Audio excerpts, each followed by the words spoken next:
This episode is brought to you by LifeLock. The holidays mean more travel, more shopping, more time online, and more personal info in places that could expose you to identity theft. That's why LifeLock monitors millions of data points every second. If your identity is stolen, their US-based restoration specialist will fix it, guaranteed or your money back. Get more holiday fun and less holiday worry with LifeLock. Save up to 40% your first year. Visit LifeLock.com/podcast. Terms apply. The moment you have power, bad news will flow to you slower.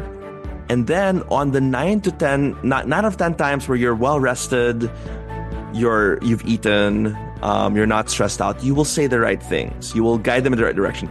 That 1 out of 10 times where you're hungry, exhausted, sleep deprived, and you make a throwaway comment, you say something that maybe you don't truly mean, that then magnifies significantly because you have that power. Welcome to the Manage Self, Lead Others Leadership podcast with Nina Sunday for experienced and aspiring people managers. This show will help you explore ways to become a more intentional leader. Each episode, host Nina Sunday speaks with some of the brightest business minds on the planet who share a passion to elevate and transform team culture. Workplace culture hides in plain sight. Is yours flourishing? Join the movement to make your workplace a better place to work. Are you ready? Because it's time to manage self, lead others.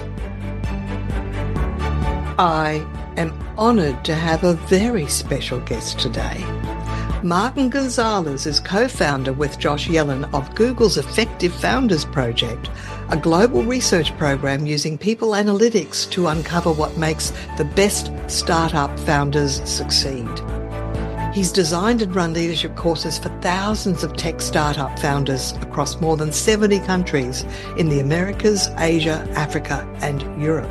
A frequent lecturer at Stanford, Wharton, and INSEAD, on organization design and people analytics.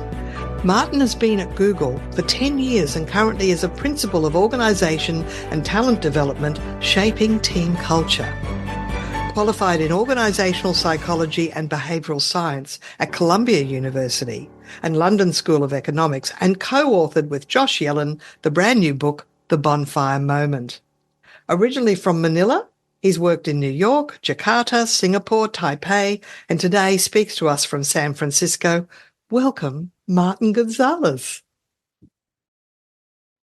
I'm really excited to have you with us today, Martin, because I just wanted to say that I've been a follower of the Google products for some time, like Google's Project Oxygen and the 8 good behaviors of a manager, and the fact that there are now another 2 and another 1, again, 11 good behaviors of a manager, and the self-assessments and the upwards feedback survey.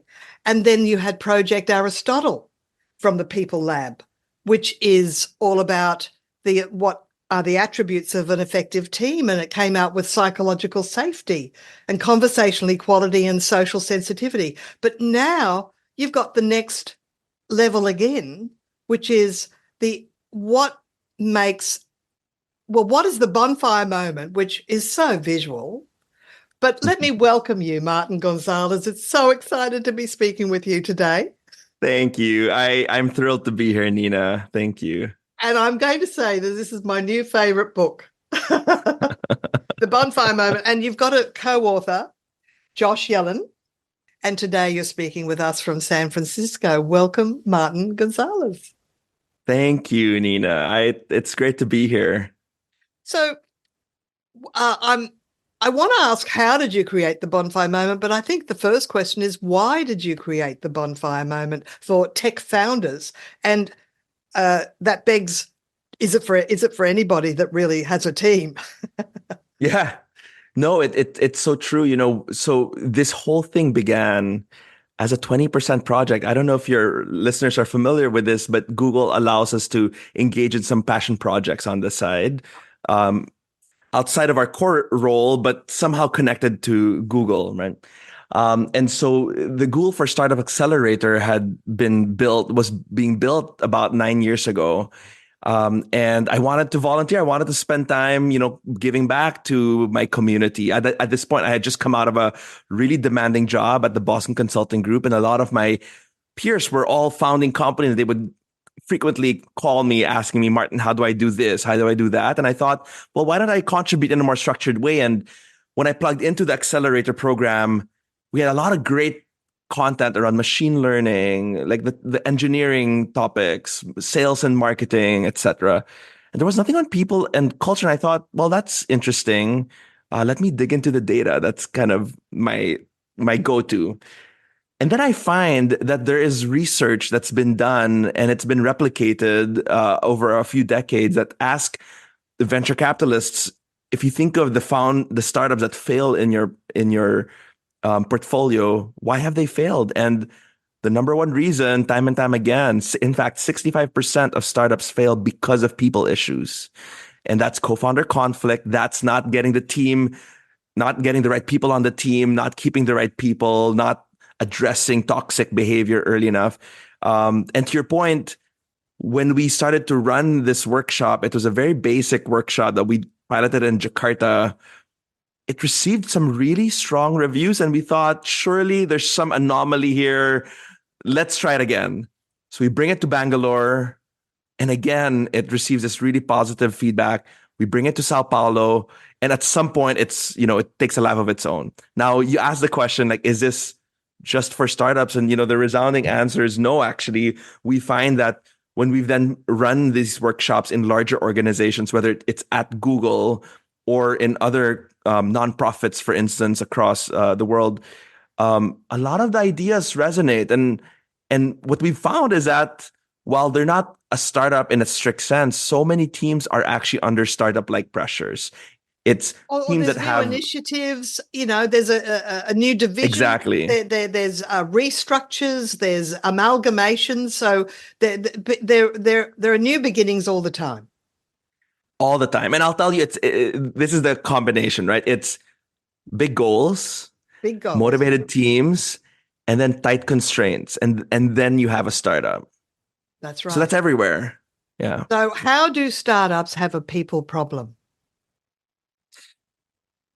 So, what I find when I work, especially with these maverick innovators who just want to build the future, right? Many of them come into this work obsessing over a problem to solve and then obsessing over the technology that's needed to solve that problem. Very quickly, they realize that the moment they hit a certain milestone, they now need to build a team around this idea. And then they realize that ideas are not nearly as important as good execution. And then they realize, okay, now I see what you're talking about all the people issues, right? And I think all the way up to the point where there's pain around the people aspect of the business, it's so easily swept under the rug. I mean, so much of this is in the zeitgeist a little bit. Like we want to put on Instagram or an X or on LinkedIn all the cool tech progress we've made. No one puts on there the cool kind of leadership progress or organizational progress we've made, right? That's true. They think in terms of products and tangible milestones, but we've got milestones with people's interactions, and of course, I notice in the book you've got Tuckman's model, which is forming, storming, norming, performing, and you're saying there is teams don't just, it's not a linear process. They can actually start storming, which is actually not, it's sort of, what are the features of storming? Is it interpersonal conflict or misalignment of goals, or what? It's the many small and big frustrations that you have when people are involved, right? It's yeah. Oh, I didn't realize they're constantly late for meetings, or there's a way that they express their ideas that just doesn't work with me, or it's the way they make decisions that I don't feel is as principled as the way I would. It's all these and the small things are just as important as the big things because they accumulate over time. And it's so by the way, on the Tuckman model, like it's so great to speak to someone who's read quite a bit of the book at this point. that is one of the things that has really it's an old model. It's been around since I think maybe the 60s or 70s, but it's one of the few things that I think has really stood the test of time that I bring up time and time again with founders. And it's a very useful model. Yes, absolutely. Absolutely.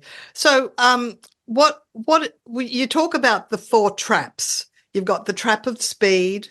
Well, we'll go into all of them, but the first one I think is the trap of speed, and you do talk about the various paradoxes that appear, and that's the first one, which is speed creates drag, which reduces speed. It almost comes from physics. And that's right. Some of the best management consultants have studied physics, I've discovered, because it's the natural law. Yeah. That's right. There are very few things that can defy those laws, right? unlike social science laws, if you will, like many of that you can defy in some ways, but not physics. Yeah. So tell us about the drag issue, that when people are just moving a million miles an hour, because you see, what's the saying? If you go alone, you can go fast, but if you go with a team, you can go far. Is that? Yeah. That's one of them? That's right. No, that's exactly it. So you're right to pull out that very important encapsulation of the problem, right? Which is, especially in startup like environments where you have really aggressive milestones and big goals to hit. It's so easy to fall into what behavioral scientists have called hyperbolic discounting, which is when I think of engaging in a certain or in some case purchasing an item or engaging in a certain investment of my time or effort, I have this inner calculus of if the benefits of that come immediately, we tend to be really good about understanding the true value of benefits that come in the present. But as soon as those benefits come far into the future, we somehow apply a discount factor.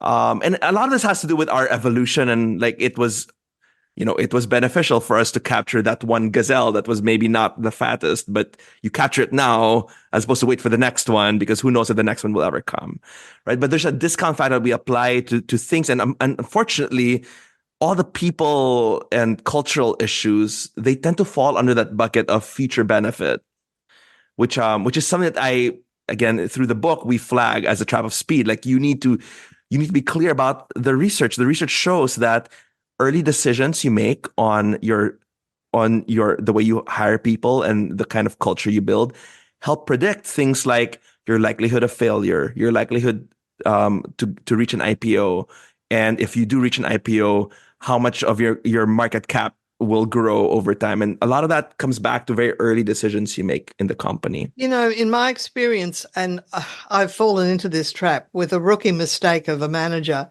is you hire one out of one person. You interview one person, you go, you'll do, and you grab them. But it's like a marriage. They can stay for years and years and years. Whereas I now say always interview at least 2 people, but interview 10 people if you can. And then introduce a little bit of self-selection. Who has the most passion to be on this project with you? So you want someone that wants passion, not just you don't want someone who's putting less input. You want someone that has that discretionary effort, and that's something you really talk about. You have lots of graphs. I love all your graphs. They're so simple. Oh, great. Yeah. Well, and that's a good point. When you partner with someone or you bring them on, you want to hire for commitment and values alignment. Yeah. What you don't necessarily need to hire for is skills or background. Like what you want actually is maximum diversity when it comes to those other things, right? You don't want diversity when it comes to commitment, but when it comes to like skill sets, networks, the way you think, the disciplines by which you approach problems, you will benefit a lot from more variety there. Yeah. It's interesting. So it's this idea that, do teams actually amplify errors, or do they actually help reduce errors? And it seems like the data shows more that it's fairly clearly that the moment you put people together, they tend to amplify each other's errors more than cure them. And the question is why? And it's a little bit of there were several ways to answer the question why, right? So one way to answer the question why is through selection, like who is in your team. Yeah. And from the research on startups, and you'll see this as well play out in larger organizations. Many people will build a team around people that they know and trust. In the startup setting, the reason is because I only have a dream. I probably have no salary to pay, really nothing else other than my own personal credibility and this pitch deck. Most likely the people who will come with you are your friends and family. And we see that most people will do that. In corporate settings, people will bring in people that they've worked with in the past. It's an expedient way to build a team. But what we found is that as a result, the cost of that relationship is doubly more expensive. You have a professional relationship and then you have a personal relationship. So if somehow I need to come into conflict with you and it risks the relationship, well, that's a lot more expensive of a relationship to risk. That's right. And so we find that create people artificial harmony. You don't say what that's you really right. think. You don't disagree, and you really do Precisely. talk about having just questioning beliefs and having that vigorous debate about things. That's right. That's exactly it. The other way to think of why this is tricky, this trap of the inner circle is tricky, is really about how the team. So you have the right team members. So you've partnered with friends and family. You've built a company with them. Like, should you just close shop because you're bound to fail? Well, the answer is no. You could. The point is, there's a lot more work you need to put in to make sure it's a really healthy team dynamic. And we do spend some time in that chapter talking about, how do you increase the quantity and quality of your disagreements, and because you want to do both. Yeah, look, I can relate to all of this, Martin, because when I was growing a team, I was really focused on results initially, and in the last decade, when I had a big team, I started focusing on leadership and culture, and it made all the difference. Yeah. But you've got the next trap is the trap of the Maverick Mindset. Tell us about that. So we talk in that chapter about several myths that these Mavericks bring in, maybe to highlight for, three that I think are particularly interesting to highlight. So one is there's a myth around hierarchy and scaling without hierarchy, and how, hierarchy means bureaucracy and therefore we must, remove all forms of hierarchy. Well, the research shows that actually true about the early days of Google, wasn't it? It was indeed true. There was a time we actually, in our engineering team, there were a few hundred people there. We removed the management layer and had all of them report into a single VP of engineering. And it was not a healthy experiment, we discovered later on. I mean, part of what I think we learned the hard way was, one, this VP was spending so much time approving expense reports and vacation leaves. And then more than that, we discover as we do Project Oxygen that managers actually do matter in many other more substantive ways. Performance is actually better when you have a really good manager. But a lot of this, yeah. Go ahead. I was going to say that was obviously a really good experiment, because out of that came the Harvard Business Review case study about do managers matter that was Project Oxygen. So that was right. The 8 good behaviors of a manager, and now there's another 2, and I think there's even another 1 around decision making. All right, so it's the myth of scaling without hierarchy. There's about 6 myths. There's the myth of structural harmony. Yeah, that's another important one that I coach a lot of leaders around. I think there's an instinct when they start to get these people things right. There's an instinct to say, well, if I see friction and conflict, like, let me address some of that. And we try to talk about how there are 2 kinds of conflict you want to pay attention to. There's personal conflict and then there's structural conflict. Right. Personal conflict are things where, 2 individuals don't get along and you want to be able to address any personality clashes in the team. But there's structural conflict that often sounds something like the CEO who is in front of investors, constantly making promises for what we can deliver, almost systematically has issues with the CTO who needs to worry about reducing tech debt or has to think about delivering these products on time. Now, there might be some personal conflict there, but there's actually structural conflict there where the CEOs that role is really built to really orient towards what needs to happen to reach the next few milestones. Whereas the CTO needs to be looking at both present while they're working towards the future. Sales and marketing have similar conflict. Supply chain and the sales team. We want more stock. Well, show us demand before we manufacture and spend more on inventory. So all of these things, while they show up as really painful conflict, some of them are actually healthy, and you don't want to resolve all of that conflict. Some of those tensions are inbuilt that you don't want to resolve, and you want to kind of use that to bring out the best in these different roles. Because the other myth is conflict-free growth, but believing that growth, you have to have debate. And there might even be impasses at some point, but at least people are being honest about their feelings and their opinions. Would that be right? That's right. And conflict-free growth, that section of the book, we talk about how a lot of this is all just math. Like if, Nina, you and I founded a company and we said that we just had a 1% chance of getting to conflict, chances are we won't have any conflict. But if we had a group of 20 people with a 1% chance of conflict, like there will be conflict. And that's simply because with 2 people, there's just one relationship. With 20 people, there's exponentially more relationships to deal with and more chances of having conflict, right? Right. All right, we've got the next trap, the 4th trap, which is the trap of confidence. And it's one of my favorites to talk about, the Dunning-Kruger effect. Tell us about that. It's interesting. There was a moment where I thought we were starting to work with more and more skilled founders who were at more advanced stages of their company. And I started to get a sense that they were a lot more open and willing to learn.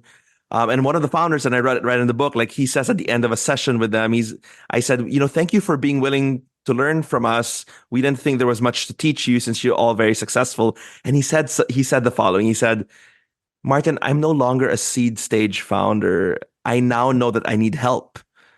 And I thought, what an ironic thing to say, where early stage founders need a lot more help than later. So anyway, so we look at the data as we do.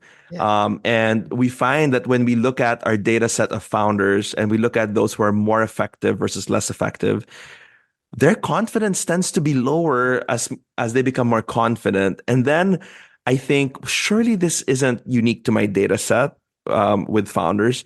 And then we discovered Dunning and Kruger, who are these 2 psychologists who then, when they came up with this work, they were in Cornell University. But they would study this dynamic between competence and confidence. And some of the early studies, which I love just reading some of the early kind of history of this research, it has to do with things like they would ask people taking a test. They'll have them do the test and it'll have them answer the question, how likely am I to do well in this test? Right. And then they'll see that people who do terribly in the test tend to be very confident that they'll do well in the test. Another way that they've studied this is they ask American drivers, like, how many of you think you're above average in driving? Oh, yes. And it's something like 80% of American drivers in that study think that they're above average. And, simply that can't be the case, right? Yeah. That you have 80% being above average, right? So there's some amount of like illusion we have around, our capabilities. Yeah. So in a nutshell, these early founders at seed level don't know they don't know. Whereas as they gain more expertise, they actually have the humility to know that they don't know, and therefore they're open to learn.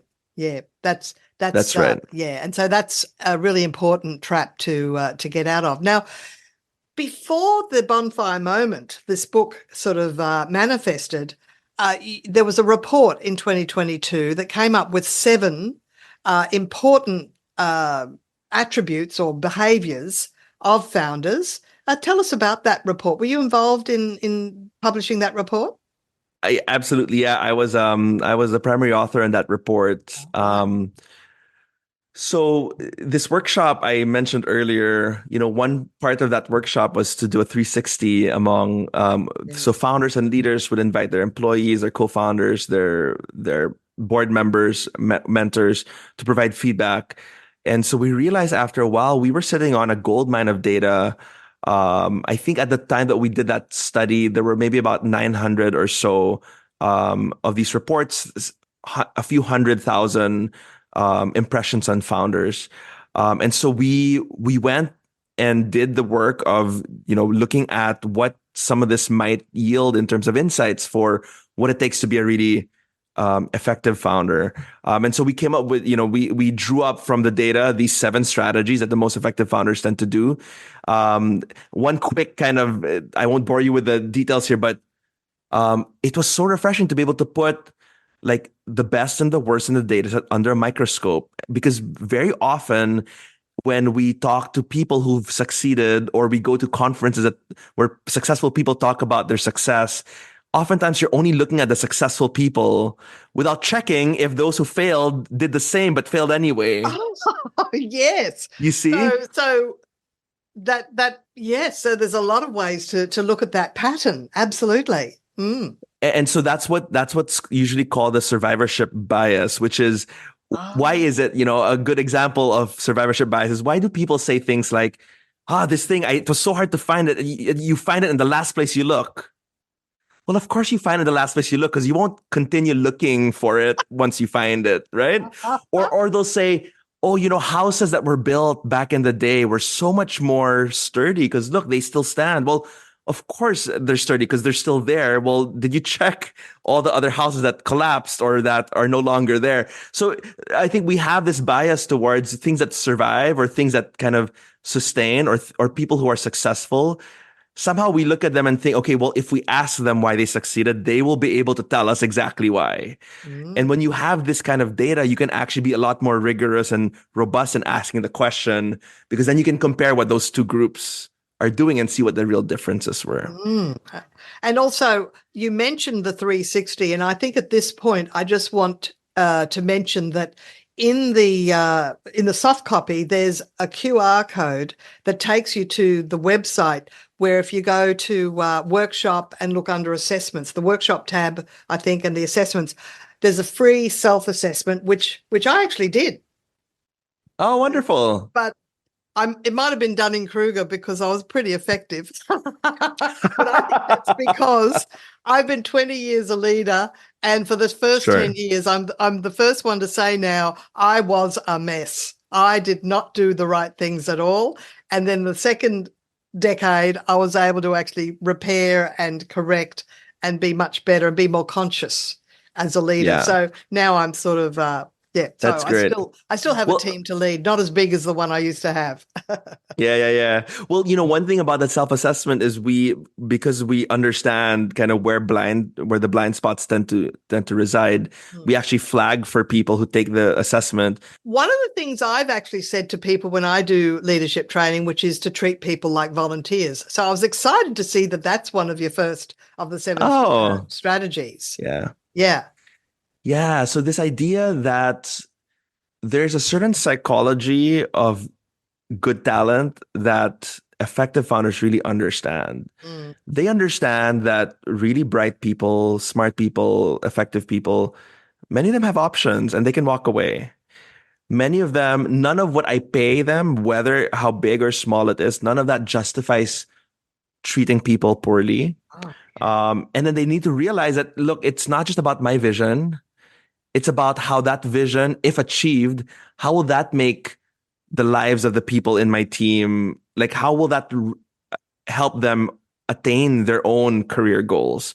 And so the effective founders we see in our data set understand how to not just talk about a vision, but know how to talk about a vision as it relates to other people's career goals. Do we have time for a quick story? We do. Absolutely. Stories are great. So one of the favorite moments I've had that really typifies this was this founder from Jakarta flies to Singapore. I'm at this point at Google Singapore, and he says, "Hey, I'd love to meet you. I need to ask you questions about my people challenges." And I thought, great, I'm happy to. But he says, "But come down to the food court." And so he comes down. I come down. I meet him for lunch. He brings out this brown envelope with cash. I'm like, wow, how loaded are you? He pays for my noodles and whatnot, and we sit down. He asks me questions about his culture and all that. And at the end, he says, "Look, Martin, you could stay on at Google and be like a spectator of all the great things at Google, but you can come and join me and you could be the Laszlo Bock of Asia." And, Laszlo Bock was the guy who founded people operations at Google. Oh, And he's the yes. one who then starts this whole people analytics revolution that now the world kind of has.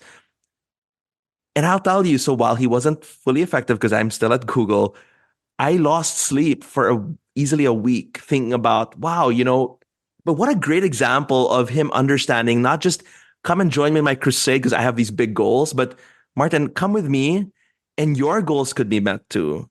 And you could be as well known as that other person who is someone you admire. That's right. He appealed to your sense of influence. We want to have influence and impact in the world. It's not just Right. ego. I mean, Right. ego is healthy, but it's about having influence and impact and benefiting the people that you interact with. And it's always nice to have a good reputation. Yeah. Well, okay, so you've got the 7 qualities. So the second one is protect the team from distractions. How do you do that? How do you say, let's park that and let's just focus on what our current goal is for today? How do you do it? So one of my favorite organizational psychologists is Bob Sutton here at Stanford. Right. He's in the School of Engineering, and he talks about this idea called executive magnification. Right. Which is this idea that when you have power, and if you are a leader, if you're a manager, you have power. Like you might think you're one of the gang, but no, you have power. The moment you have power, bad news will flow to you slower. And then on the 9 out of 10 times where you're well rested, you've eaten, you're not stressed out, you will say the right things. You will guide them in the right direction. That 1 out of 10 times where you're hungry, exhausted, sleep deprived, and you make a throwaway comment, you say something that maybe you don't truly mean, that then magnifies significantly because you have that power. Yeah. So a lot of what I help leaders really think about is in what ways are you unseemingly pushing people in a different direction because of kind of these 1 out of 10 times where you're not thinking straight. So I think executive magnification is the first thing that I go to when I help founders really pay attention to how they create distraction. All right. And then the third one is invite disagreement. We just mentioned it, but is there anything you want to add? Only to say there's a favorite character I have in the history of computer science. His name is Bob Taylor. Bob Taylor was a lab manager in a place called Xerox PARC. Xerox PARC, by the way, is where we get some of the most amazing discoveries and innovations that we benefit from today. That's where you get the personal computer. That's where you get the technology that fuels Adobe and Pixar and 3Com. Like the internet connectivity was so prolific in terms of innovation. Now he says the following. He says he himself was not a researcher. He was an administrator of the research group. And he says there are 2 kinds of disagreements you will find. There's a class 1 disagreement and there's a class 2 disagreement. Oh. Class 1 disagreements are disagreements where I will turn your argument into a straw man. I would find the weakest ways to represent your idea, and it makes my job a lot easier to then refute. Class 2 disagreements are agreements where I take your argument, Nina, and I mirror it back to you in a way that you feel satisfied with, where I represent the strongest parts of your argument, and then I go on and refute. Now, he says, it is not my job to resolve disagreements. It is simply my job to make sure that every class 1 disagreement graduates into a class 2 disagreement. Nice. I think that's something that leaders can just very easily wrap their hands around. Like, don't be the smartest person in the room, dear leader. Find a way to really bring out the best arguments in the team and make sure these are all class 2 disagreements. All right. Preserve interpersonal equity. I didn't quite understand that. Perhaps you could explain that one. Right. So it's what do I give in exchange for what I receive? Right. And we ask people to think about the level of fairness in the relationships, because we know that a lot of breakdown in relationships comes down to a feeling of unfairness. And that is, what do I expect of you in this role? What do I expect I will deliver in this role? And sometimes a lot of that is left implicit. So in that report, we actually look at, how do founders define what being a great founder looks like? And the data would show that if I can clear the bar of I lead with inspiration, generally a founder would think of themselves as effective. But when you ask the people around them, what do you need to see for you to rate this person as effective? It's something like 17 things. It's lead with inspiration, but it's also make sure you're achieving goals. It's also making sure you're being open about your strengths and weaknesses here. So you see some of this asymmetry, this very subtle asymmetry between what I expect of myself and what I might expect of someone else. And you also want to they're bring that into expecting- harmony. Number 6 of the 7 is keep pace with expertise. And okay, do some people rest on their laurels and go, I know enough to succeed, so I don't have to keep learning? Is that how it works? So there's that. There's the I know this space and I can kind of, and in tech, people know in tech that you get outdated very quickly if you don't keep pace with that, with what's new in tech. But I think more than that, it's when leaders reach a point in their careers where they need to start managing tasks that they don't know themselves that intimately. There's a huge upside in doing something at least once. One is you then understand what it takes to get the job done to some extent. And when people in your team either give you excuses or give reasons why things can't be done, like you're a little bit more immune to some of that, giving of excuses. Secondly, you're able to then hire well for those types of roles if you've done it once yourself. And then third, while you might not be able to mentor those people in those specific task areas, you know enough at least to be able to then point them to maybe people in your network that you can, get them as mentors for these people in your team. Yes. Mentoring is so important. Yeah. And then the final one is overcoming discouragement. That's the motivational side. Yeah. What keeps people motivated? So I love using this framework. It's one of the stickiest frameworks we use in the workshop, where we say that, in our experience in working with founders, there tends to be 3 sources of motivation. There's the head, the heart, and the wallet. The head is I am motivated by a difficult problem and I want to build an elegant solution for it. The heart is I care deeply about a user base or a user group, and I want to build something that maybe benefits them, uplifts their lives or whatnot. And then the wallet, there's a literal wallet, which is like money, finances. But we also ask founders to think about the non-financial or the social wallet, which is through my title or my role in the startup or in this company, it gives me access to people that I otherwise would not have access to. It allows me to then shake hands with certain people. It allows me to then gain a certain level of status. And we ask founders and leaders to think about, what primarily motivates me to do this work? Because then depending on what motivates you, what demotivates you will also be slightly different, right? And so, and then if you have motivations across a team that are so varied, you can then do the thought experiment of like, okay, well, if I'm motivated by money and you're motivated by control of the technology, like how might we approach, a funding situation or a customer situation differently, and how might that cause conflict down the line?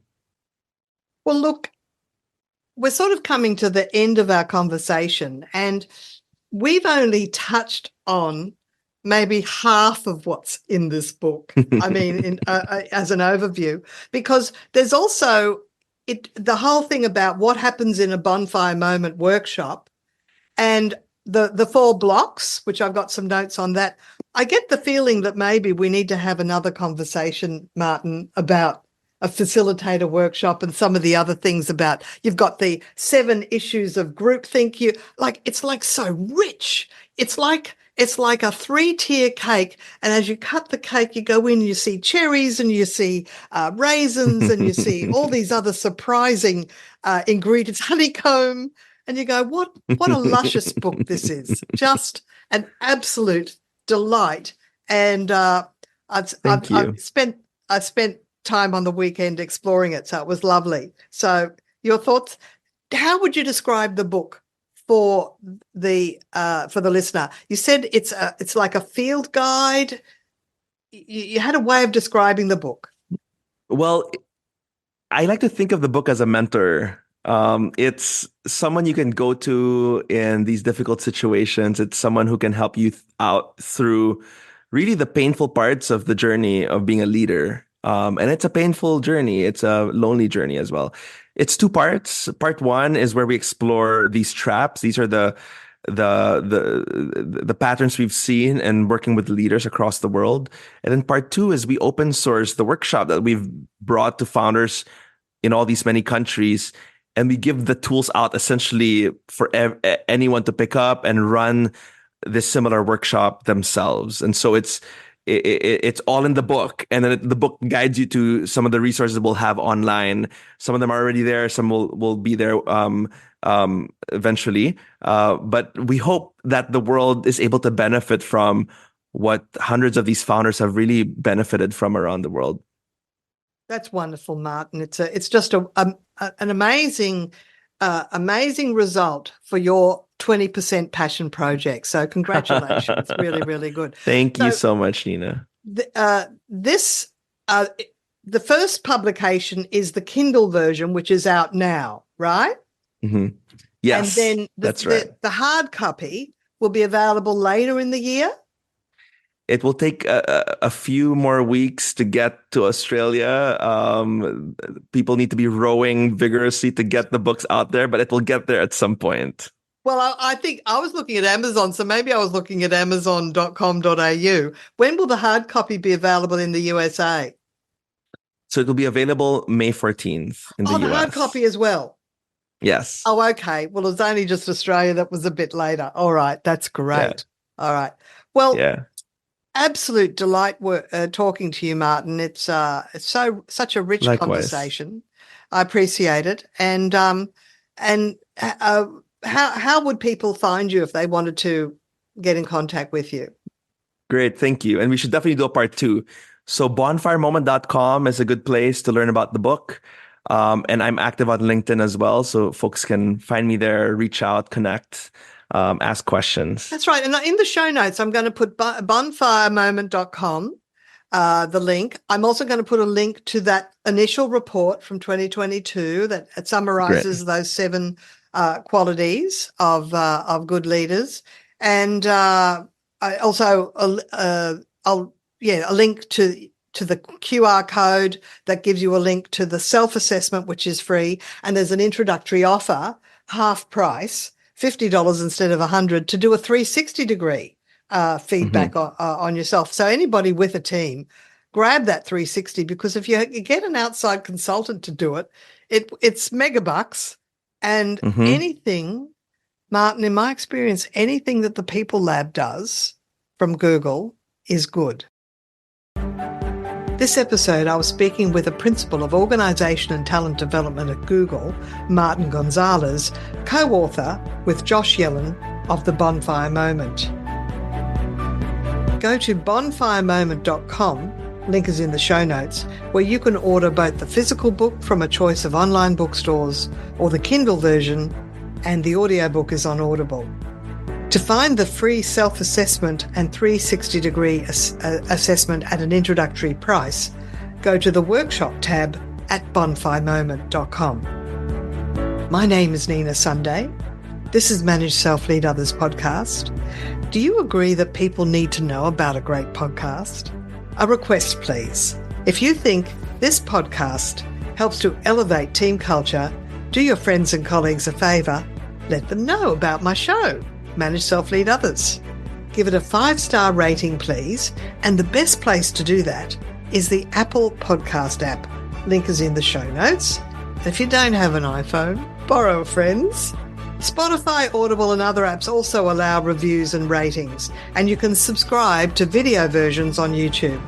Look out for a second deep discussion episode with Martin Gonzalez planned for July, where we get up close to what happens at a Bonfire Moment workshop. See you next time.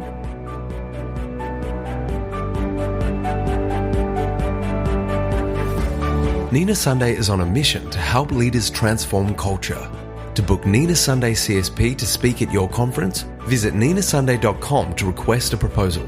Nina travels from Brisbane, Australia for in-person presentations Australia-wide. Twice certified virtual presenter, Nina Sunday presents virtually, globally, for any time zone. This podcast is a part of the C-Suite Radio Network. For more top business podcasts, visit c-suiteradio.com.